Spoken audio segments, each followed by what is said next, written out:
రక్షకుడును మన ప్రభువైన యేసుక్రీస్తు నామములో మీ అందరికీ హృదయపూర్వక వందనములు. ఈరోజు దేవుని వాగ్దానము ద్వితీయోపదేశకాండము 29వ అధ్యాయము 29వ వచనము.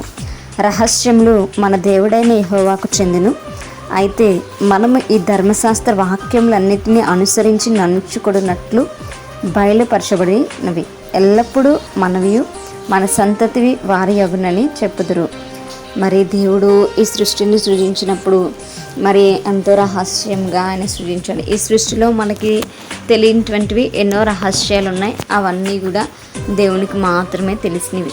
అయితే ఆ రహస్యాలను మనం వెతకవలసినటువంటి అవసరత లేదు, కానీ మనకి దేవుడు కొన్ని రహస్యాలు ఆయన తెలియచేస్తున్నాడు. మరి ఆయన ప్రేమలో మనం ఆ రహస్యాన్ని తెలుసుకోవాలి. మరి మొట్టమొదటి రహస్యం మరి ఆయన ఏమై ఉన్నాడు అనేటువంటి రహస్యం. మరి మనల్ని సృజించింది ఎవరు అనేటువంటి రహస్యం ఆయన మనకు తెలియచేస్తున్నారు. మనం ఎలా సృజింపబడ్డాము అనేటువంటి విషయాన్ని ఆయన మనకు తెలియచేస్తున్నారు. మనల్ని ఆయన ఎంతగా ప్రేమిస్తున్నారు అనేటువంటి రహస్యాన్ని ఆయన వెల్లడిపరుచున్నారు. కాబట్టి మనము ఆయనను ప్రేమించేటువంటి వారము ఉండాలి. మనము ఆయన కొరకు జీవించేటువంటి వారము ఉండాలి. మరి మనము ఆయన ప్రేమలో మరి ఎదిగేటువంటి బిడ్డలుగా మనం ఉండాలి. ఆయన పైన ఎల్లప్పుడూ కూడా ఆధారపడేటువంటి వారం ఉండాలి. ఆయన ప్రేమను వెల్లడిపరచడానికి కొన్ని ఆత్మీయ రహస్యాలు మనకు తెలియచేయడానికి పరిశుద్ధ గ్రంథము మన చేతికి ఇవ్వబడి ఉన్నది. మరి ఇందులో ఎన్నో వాగ్దానాలు ఉన్నాయి, ఎన్నో ఆజ్ఞలు ఉన్నాయి. వీటిని మనము అనుసరించి నడుచుకోవాల్సినటువంటి వారం ఉన్నాం. ఈ వాక్యమును మనం చదువుతున్నప్పుడు కొన్ని రహస్యాలను దేవుడు మనకు బయలుపరుస్తూ ఉంటాడు. మరి ఆ రహస్యాలను మనం మరి తెలుసుకుని ఆయనకి ఇంకను కూడా దగ్గరగా చేరేటువంటి వారముగా మనం ఉండాలి. మరి ఎల్లప్పుడూ కూడా ఆయనతో మనం సహవాసం చేసేటువంటి వారముగా ఉండాలి. మరి ఈ వాగ్దానాలు మన సంతతి వారు మనము ధరించుకోవాలి, పొందుకోవాలి అని అంటే మనము ఎల్లప్పుడూ కూడా ఈ వాక్యానుసారంగా మనం జీవించినట్లయితే దేవుడు మన కొరకు దాచి ఉంచినటువంటి వాగ్దానాలు మనం స్వతంత్రించుకుంటాం.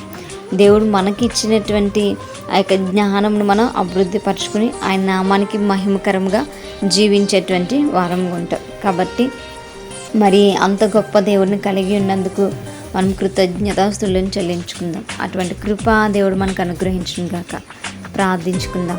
పరిశుద్ధుడా మహాగణుడా మీకు వందనాలు. నిజమైన తండ్రి, నీ జ్ఞానం ఎంతో రహస్యమైనటువంటిది. ప్రభు, సృష్టిలో అనేకమైనటువంటి రహస్యములు ఇంకను మాకు తెలియని ఉన్నది.